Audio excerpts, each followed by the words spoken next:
आज तो वसूली करके ही जाऊंगा। घनश्याम, अरे ओ घनश्याम। वो तो स्कूल गए हैं। स्कूल गया है। अरे बहाना तो ढंग का बनाती। हाँ लाला, मैं स्कूल ही गया था, फार्म स्कूल, जहाँ किसानों को सिखाई जाती है खेतों में पैदावार बढ़ाने की हर बात, जैसे मिट्टी के हिसाब से सही खाद, बढ़िया बीज और जरूरत के मुताबिक कीटनाशक, ताकि कम लागत में अधिक मुनाफा। ये पकड़ लाला, तेरा हिसाब साफ।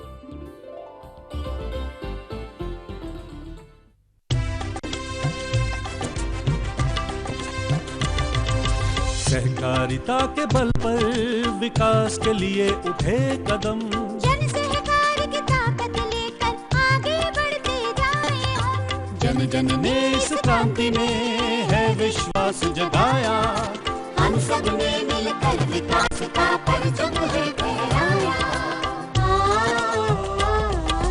दूर जहाँ सूरज उगता उस धरती से मैदानों तक, हिम शिखरों के श्वेत बर्फ से हिंद महासागर तक।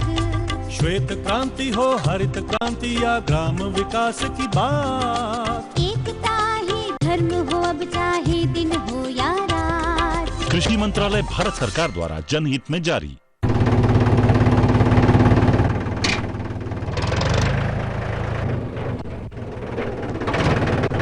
अरे हरकू वाह, बीज, कीटनाशक और आज खाद भी। अरे इतना खर्चा कहाँ से? अरे खर्च की चिंता किसे है, मेरे पास है ये किसान क्रेडिट कार्ड। कार्ड? अरे बैंकों द्वारा जारी इस कार्ड से किसान उसकी सीमा तक की रकम कभी भी बैंक से निकलवा सकता है और खेती बाड़ी की सामग्री कभी भी खरीद सकता है। तो हरकू भैया एक कार्ड मेरे लिए भी। किसान क्रेडिट कार्ड के लिए नजदीकी बैंक से संपर्क करें और पाएं ढेर सारे लाभ।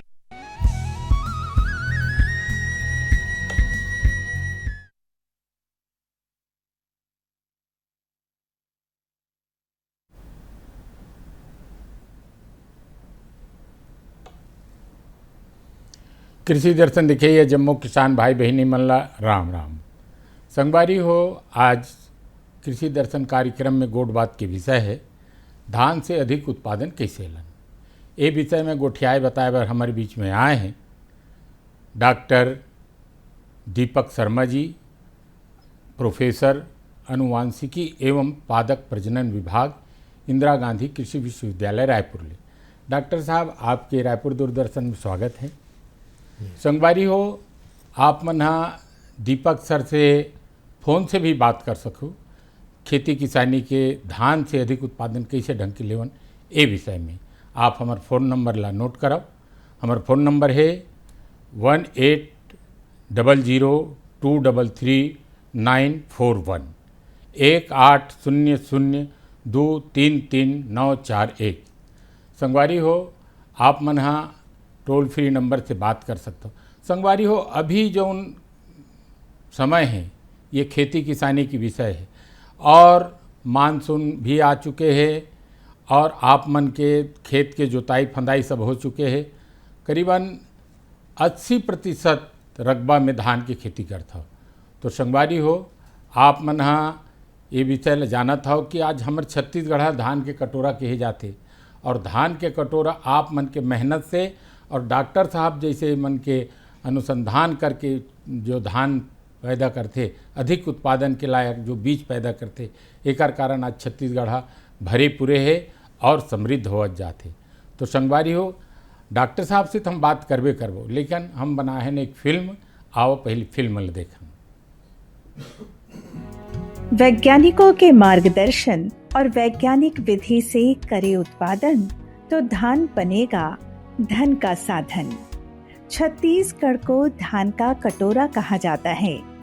यहाँ पारंपरिक रूप से ही धान की खेती बहुतायत से की जाती है।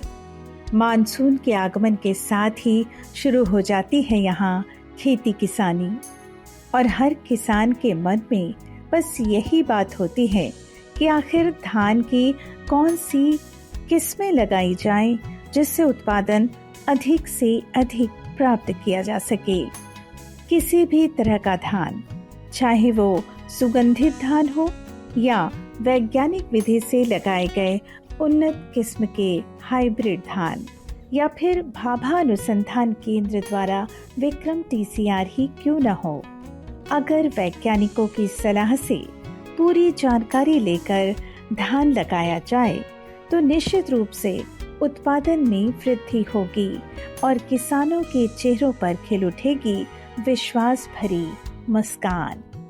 वैज्ञानिकों की सही सलाह और मार्गदर्शन से प्रशस्त होगा अधिक से अधिक उत्पादन का मार्ग, मिलेगी अच्छी कीमत तो चमक उठेगा किसानों का भाग्य। हमारे अपने छत्तीसगढ़ के वैज्ञानिकों ने सफरी धान से विक्रम धान की किस्म तैयार की है, जो किसानों के लिए सर्वथा उपयुक्त और अधिक उत्पादन देने वाली किस्म है।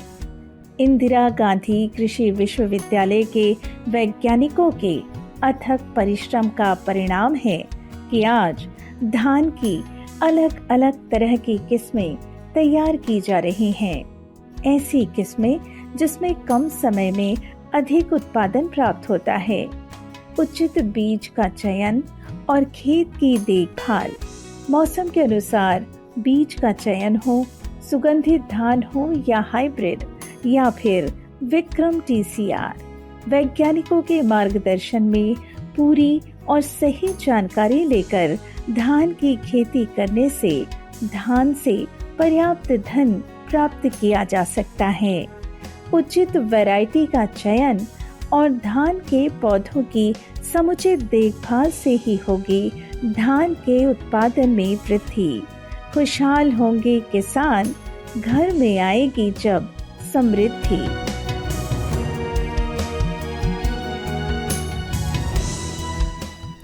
संगवारी हो, अभी देखे फिल्म जिसमें धान के अलग अलग किस्म जो न बहुत ऊंचा धान रहा है तीनों लो अब बौना किस्म के कर डरे हमारे वैज्ञानिक मन हा। तो आओ डॉक्टर दीपक शर्मा से हम गोट बात करबो। सर जी, आप पहले ये बताते हो कि जो धान है कौन कौन से प्रमुख किस्में जिन हाँ अधिक उत्पादन के लिए लगाए जा सकते हैं। जी जी जी, देखिए धान की पहले तो कृषक भाइयों को अभिनंदन, उनका स्वागत जी, और मैं तहे दिल से शुक्रिया करता हूँ दूरदर्शन को भी कि मुझे चांस दिया आप लोगों की जानकारी के लिए। तो अगर हमको धान की का उत्पादन या उत्पादकता बढ़ानी है किसान भाइयों, तो सबसे पहले किस्मों की ही बात आती है। तो देखिए किस्में जो है दो प्रकार की हो गई हैं आजकल। एक जो है सामान्य किस्में और दूसरी हम संकर किस्में बोलते हैं। तो किसान भाइयों, आप तो भली भांति जानते होंगे कि संकर किस्मों को हम सिर्फ एक बार ही उपयोग में ला सकते हैं। लेकिन उनकी जो उपज क्षमता है जो सामान्य किस्में हैं उनसे लगभग 10-15% या और ज़्यादा हमको प्राप्त हो सकती है। मतलब कि हम कम से कम क्षेत्रफल में ज़्यादा से ज़्यादा उत्पादन ले सकते हैं। तो इनमें जो प्रमुख किस्में मैं आपको बताना चाहूँगा, मैं अपने साथ में बीज लाया हूँ जी जी, कि कुछ जैसे कि आप बता रहे थे अभी कि हम लोगों ने ऊंची किस्मों को बौना कर दिया है। तो उसमें देखिए सबसे पहले ये सफरी प्रकार की एक किस्म थी जिससे हम लोगों ने ये विक्रम TCR बनाया हुआ है जी, और ये सफरी का ही रूपांतरण है। और इस किस्म के बारे में मैं बताना चाहूँगा कि इसका उत्पादन जो है बहुत अच्छा हमको प्राप्त होता है, 55 से 60 क्विंटल तक जाता है। और इसका अगर हम उपज की क्षमता देखें तो और ज़्यादा जा सकती है, बशर्ते कि हमको मैनेजमेंट जो प्रबंधन जो है वो अच्छे से करना चाहिए। तो ये किस्म जो है अन्य समकक्ष किस्मों को किसान भाई छोड़ चुके हैं और इस किस्म को लगा रहे हैं। दूसरी जो किस्में हैं उसमें ये देख रहे हैं एक बौना लुचई अभी हम लोग ने विकसित की है। ये भी उच्च उपज क्षमता वाली है। जो लुचई किस्म होती थी जिसका धान बहुत लचीला हम मानते थे, तो सबकी ऊंचाई जो है कम है और पकने की अवधि भी जो पुरानी किस्म है उससे कम हो गई है। रूपांतरण हो गया है उनका, ये भाभा एटॉमिक रिसर्च सेंटर जो मुंबई है उनके सहयोग से हम लोगों ने इनको रूपांतरित किया है, इनको बौना कर दिया है। तो ये बौना लुचई है। इसके बाद एक स्वर्णा प्रकार में आप देखेंगे तो बौना सोनागाठी है। इसमें भी बहुत अच्छी उपज क्षमता है, बहुत हाई उपज आपको मिलेगी। इसके बाद कुछ हम आपको जो है सुगंधित प्रकार की किस्में बताएंगे। तो ये छत्तीसगढ़ जवां फूल है, ये बौना जवां फूल है, सुगंधित प्रकार का है। इसी तरीके से बौना विष्णु भोग है, ये भी सुगंधित प्रकार का है। और एक बौना दुबराज है, ये भी सुगंधित प्रकार का है। और जी, और एक संजीवनी राइस है जो कि हमारी औषधि प्रकार की किस्म है। और इसमें ये है कि हमारी जो शरीर की प्रतिरोधक क्षमता बढ़ाता है। ये देशी किस्म से ही रूपांतरित करके हम लोग ने तैयार की है, और साथ में कैंसर के लिए भी प्रभावी है। और इसके क्लिनिकल ट्रायल जो है टाटा मेमोरियल हॉस्पिटल मुंबई में चल रहे हैं। जल्द ही इसके रिजल्ट हमको प्राप्त होंगे। जी संगवारी हो, आप मन देखे कि अभी दीपक सर कते का कन किस्म है, ये सब किस्म ला दीपक सर के मेहनत से और भाभा परमाणु अनुसंधान के सहयोग से ये किस्म ला इजाद करे हैं। जो हमारे यहाँ सफरी है, गुरमटिया धान है, वो बहुत ऊंचाई तक जाए और ऊंचाई तक जाए के बाद गिर जाए, वो किस्म ला इमन यहाँ बौना बनाए हैं। और सब किस्म के अनुसंधान करके आज हमारे किसान भाई ला समृद्ध करे बर ये प्रयास रहते हैं। जी, तो जी। ऐसा किस्म महेश जी एक और जैसे संकर किस्में संकर किस्में भी जानना चाहेंगे।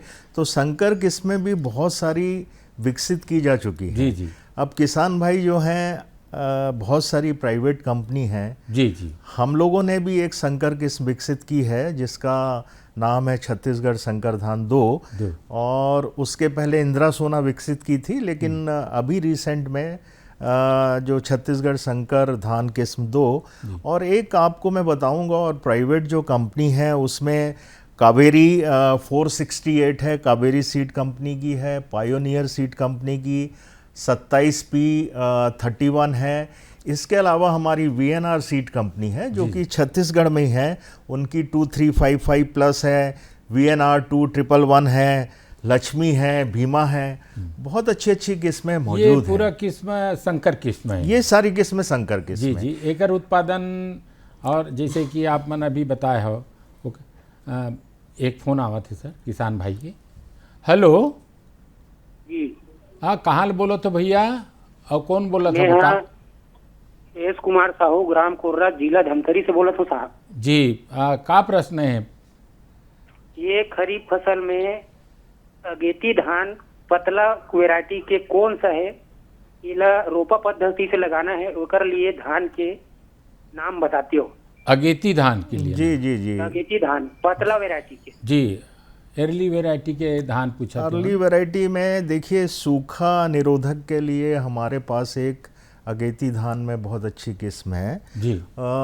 उसका नाम है, हम लोग जो है सूखा निरोधक के उसमें करते हैं जी। तो एक किस्म ये अर्ली में है, इंद्रावती जी। इंद्रावती धान जो है हम लोग ने जगदलपुर जो कैंपस है वहाँ से विकसित की है। तो वो किस्म एक अपन अच्छे से अपन लगा सकते हैं। और इसके अलावा एक दंतेश्वरी किस्म भी है हमारी, वो भी अगेती प्रकार की है, वो भी हम इसको लगा सकते हैं। जी। हाँ, तो संगवारी आपके समस्या के समाधान होगी सो ही। सर, संकर किस्म की बात हम करत रहें, तो संकर किस्म के जो आप मन इंदिरा गांधी से ये याद करे हो, वो एक तो दंतेश्वरी और एक दूसरा किस्म बताए हो, कौन किस्म? जी, इंद्रावती धान। ये दोनों किस्म ला जब और भी संकर जो धान है और यहूला, तो ये दोनों में कोई अंतर तो नहीं है? जी, नहीं अंतर है। देखिए, अच्छा। संकर किस्मों को बीज प्रथम संतति F1 बोलते हैं। हाँ। मतलब दो जो पैतृक हैं, दो पैतृक का आपस में संकरण करके जो हम बीज बनाते हैं वो संकर बीज कहलाता है। और उस संकर बीज को ही हम सीधे किसानों को वितरित करते हैं, लगाते हैं। तो किसान भाई क्योंकि उसमें जो है सेग्रीगेशन हो जाता है, तो हम केवल एक जनरेशन तक ही लगा सकते हैं। आप उसको पुनः लगाने का प्रयास नहीं करें, नहीं तो आपको उपज नहीं मिलेगी। वो धान काटे के बाद ओकर बीज हम नहीं बना सकते, बीज नहीं बना किसान भाई बीज नहीं बना सकते। जी जी, बीज नहीं बना सकते। बोना है तो लेना पड़ेगा। बिल्कुल बिल्कुल बिल्कुल जी। तो सर, अधिक उत्पादन के लिए भूमि के क्या स्थिति होना चाहिए, कैसे भूमि रहना चाहिए, ये ला बताइए। जी जी, धान के लिए तो हम लोग जो है ऐसी भूमि मानते हैं, चिकनी दोमट जो मिट्टी है जी, उसको उपयुक्त मानते हैं। लेकिन ऐसा भी बोला गया धान हम सभी प्रकार की मिट्टी में, जैसे अपने यहाँ मटासी है, डोरसा है, कन्हार है, तो सभी प्रकार की मिट्टी में ले सकते हैं। लेकिन ऐसी मिट्टी जिसका पीएच मान जो है 6.5 से 7 तक हो, या ऐसा भी हम मानते हैं कि 4 से ऑर्गेनिक वाला 4 से 8 तक के पीएच में हो सकता है। और मिट्टी में जो ऑर्गेनिक कार्बन है, ऑर्गेनिक कार्बन से तात्पर्य ये है कि उसमें जो कार्बनिक पदार्थ हैं उनकी मात्रा ज़्यादा हो, क्योंकि कार्बनिक जो पदार्थ है 1% से ज़्यादा होना चाहिए, जिससे कि क्या होता है, ऐसी भूमि ज़्यादा उर्वर होती है, उसमें जल जो शोषण करने की क्षमता वो ज़्यादा होती है, जल धारण क्षमता। हाँ, जल धारण क्षमता भी ज़्यादा होती है, ज़्यादा उर्वर प्रकार की मिट्टी मानते हैं उसको। अच्छा सर, जैसे कि हमारे यहाँ तो कई तरह के बोनी बोए जाते, खुर्रा बावत भी करते हैं और बावत भी करते हैं, और ज़्यादा पानी गिर गए तो लई चौपई भी करते, तो इला बताते हो। लेकिन पहले एक ठो छोटे से ब्रेक के बाद चर्चा जारी रखो।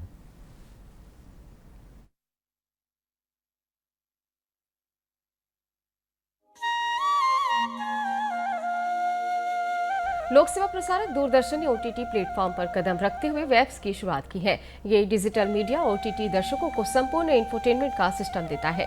अगर आपको भी चाहिए फ्री में शानदार कंटेंट, तो आज ही आप प्ले स्टोर से ऐप डाउनलोड कीजिए। तो आज ही QR कोड स्कैन करके डाउनलोड करें वेब्स ऐप।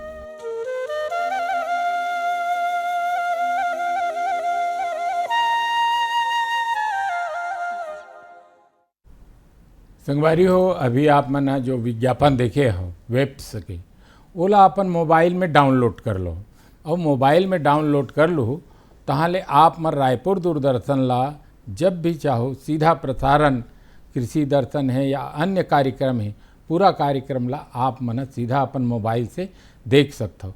एकर कारण ये वेब ला आप मन जरूर अपन मोबाइल में डाउनलोड कर लो और सीधा प्रसारण दूरदर्शन के आप कार्यक्रम के आनंद ले सकते हो संगवारी।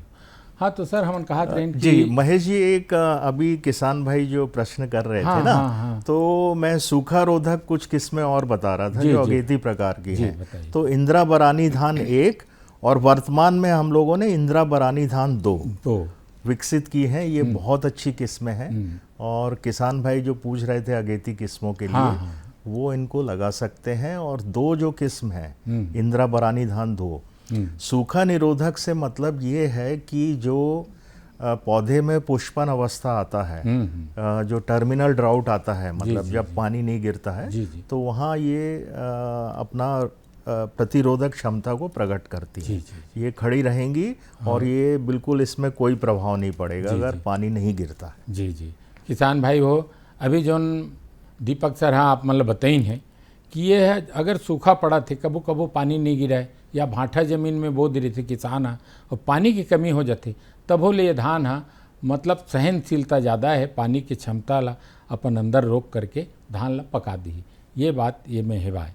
तो संगवारी हो, अभी सर आप बताते हो कि जो बुआई के विधि ला हम पूछत रहे कि रोपा विधि, लई विधि है, मेडागास्कर विधि भी, यानी श्री विधि कहे जाते थे ला, तो ये अतेकन विधि है हमारे यहाँ धान की खेती में। तो कौन विधि बहुत उपयुक्त है जी। और कौन परिस्थिति में वो विधि के उपयोग करना चाहिए? जी, वैसे तो रोपाई वाला जो विधि है, रोपाई विधि को सर्वश्रेष्ठ हम मानते हैं। अपने छत्तीसगढ़ में तो 82 जो है पद्धति में लगाते हैं किसान भाई, लेकिन रोपाई में भी अगर हम दूरी पे लगाएं पौधे, जैसे 25 बाई 25 सेंटीमीटर की दूरी पे हम रोपण करें, हाँ। और एक जगह पे एक पौधा लगाते हैं। और साथ में प्रमुख बात यह है किसान भाइयों की जल को भरना और निकालना, जिसको हम ऑल्टरनेटिव वेटिंग एंड ड्राइंग। हाँ। क्योंकि ऐसा अब जरूरी नहीं है कि धान जो है एक्वेटिक प्लांट है, मतलब पानी में ही रहेगा, नहीं तो वो जिंदा नहीं रहेगा। हाँ। तो पानी हमको भरना है, निकालना है और भरना है। जी, तो वो एक बहुत अच्छी विधि है, और अपनी अपनी जगह सभी श्रेष्ठ विधि हैं। जैसे सीधी बुआई में आपकी धान की मात्रा ज़्यादा लगेगी जी, और इसमें जो है धान की मात्रा कम लगेगी। हमको जो है उचित बात ये है कि प्रिसीजन मैनेजमेंट, मतलब उचित प्रबंधन करना है। हाँ, जब तक हम उचित प्रबंधन नहीं करेंगे जी। और सारी चीज़ें जो हैं, खाद भी हम संतुलित देंगे। संतुलित खाद से मतलब ये है कि जो रिकमेंडेड डोज है जी, और किसान भाइयों जो आप न्यूट्रिएंट का उपयोग कर रहे हैं, जो पोषक तत्व हम देते हैं NPK, वो टेस्टिंग, सॉइल टेस्टिंग बेस्ड होना चाहिए। पता नहीं किसान भाई जो हैं वो क्यों नहीं अपनी भूमि का परीक्षण कराना चाहते हैं। हमारे यहाँ भी लैब है, कृषि विभाग में भी लैब है। आजकल छोटे इंस्ट्रूमेंट भी आ गए हैं, किसान भाई खुद भी कर सकते हैं मिट्टी परीक्षण। तो मिट्टी परीक्षण के आधार पे ही आप देखें कि आपके खेत में कौन सी चीज़ की कमी है, कौन से पोषक तत्व की कमी है, उस आधार पे ही आप डालें। तभी आपको अधिक उपज मिलेगी। किसान भाई हो, अभी जो डॉक्टर साहब बताए ने वो कि मिट्टी परीक्षण अनिवार्य है। मिट्टी परीक्षण करवाए के बाद आप जान लो कि मोला कते खाद देना है और कौन किस्म के खाद ला देना है और सूक्ष्म तत्व के कब देना है और किसे ढंग के देना है। लेकिन मिट्टी परीक्षण के बाद ही आप खाद के अच्छा उपयोग करो, तब उत्पादन बहुत अच्छा है। डॉक्टर साहब आप बताते रहे सूक्ष्म तत्व के विषय में, बोला बताते विस्तार। सूक्ष्म तत्व देखिए, जो माइक्रो न्यूट्रिएंट है उसमें हमारा आयरन है, जिंक है, आयरन है, कॉपर है, मॉलिब्डेनम है, ये सारी चीज़ें हैं, गंधक है, सल्फर है। तो ये तो परीक्षण के आधार पे ही, मिट्टी परीक्षण के आधार पे ही आपको पता चलेगी। तो इन तत्वों को भी हमको भूमि में देना जरूरी है। अगर कम है, जैसे हम बोलते हैं ना, जिंक सल्फेट 3 साल में एक बार हमको डालना ही चाहिए, 25 किलो प्रति हेक्टेयर के हिसाब से।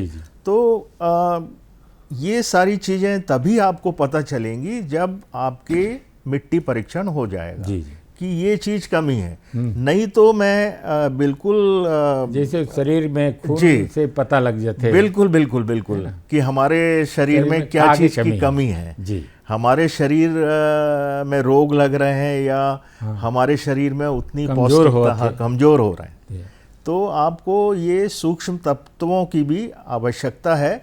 और वर्तमान में बहुत सारे ऐसे किट आ गए हैं बाज़ार में कि उसमें बहुत सूक्ष्म रूप से खाद, जैसे कैप्सूल में बोलते हैं, तो उन कैप्सूल में ऐसे बैक्टीरिया है जो कि जैसे सॉइल में जिंक की अगर है अवेलेबल तो उसको घुलनशील बना देते हैं।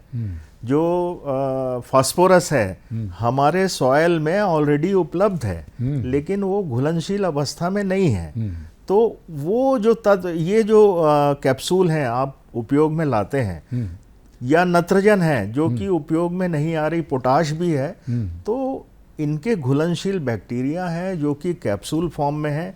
1 एकड़ में आपको 1 या 2 कैप्सूल लगना है, तो वो किसान भाई जो है वो अप्लाई कर सकते हैं। जी, अलग अलग सूक्ष्म तत्व के अलग अलग कैप्सूल। बिल्कुल। जी। डॉक्टर साहब, आज आप मन हमारे किसान भाई ला जो अभी खरीफ के मौसम में धान के 80-90% रकबा में खेती करते हैं, एक से छत्तीसगढ़ ला धान के कटोरा कहे जाते, वो धान के बारे में आज बहुत अच्छा जानकारी दे, विस्तार पूर्वक जानकारी दे, एक लिए आप लोग बहुत बहुत धन्यवाद है।